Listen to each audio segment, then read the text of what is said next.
Sé que estàs cansada, els ulls se't fan petits. Jo quan la vaig fer no la vaig fer pel meu fill. No era una cançó de bressol per un nen. Era una cançó de bressol per la meva dona, perquè sempre se'm quedava a dormir del sofà quan era l'hora de dormir. Posa el cap a la meva falda i deixa-la... Al llarg del repertori de Pets hi ha algunes cançons que se surten de les guitarres elèctriques i que apareix una guitarra acústica precisament per donar aquest calibre. Tanca els ulls, que jo et vigilo des d'aquí. Dorm tranquil.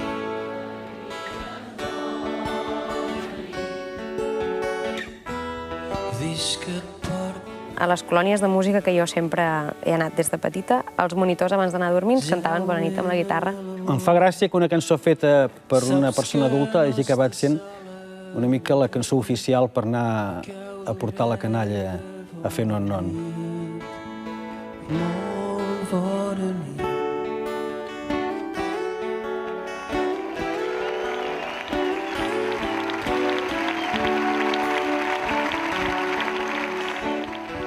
Quan una cançó es fa popular, acaba tenint un significat propi per a cada persona i, derivat d'això, usos ben diversos.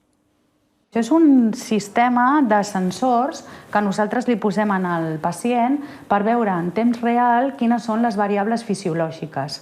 Llavors, nosaltres ens permet que mentre estem fent musicoteràpia veure si realment el pacient s'està relaxant o s'està activant.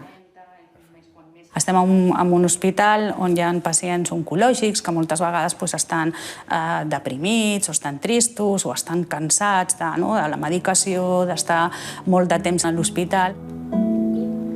Vine aquí, sé que estàs cansat. L'anem acompanyant amb un compàs, també passem a compàs ternari, que és un compàs més de cançons de bressol, i l'anem acaronant fins que a vegades molt el pacient se'ns queda adormit.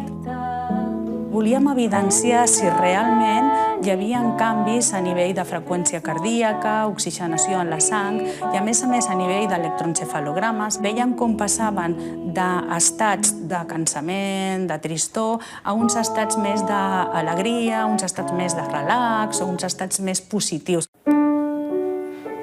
Anem tancant els ulls, anem respirant.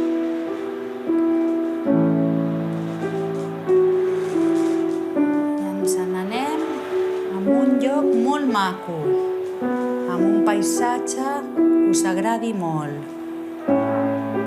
on es porti la música. Fins al llit, deixeu d'anar a vora. El potencial curatiu de la melodia s'estén més enllà de l'àmbit hospitalari i ajuda noies i nois amb diversitat funcional a relaxar-se expressant els sentiments.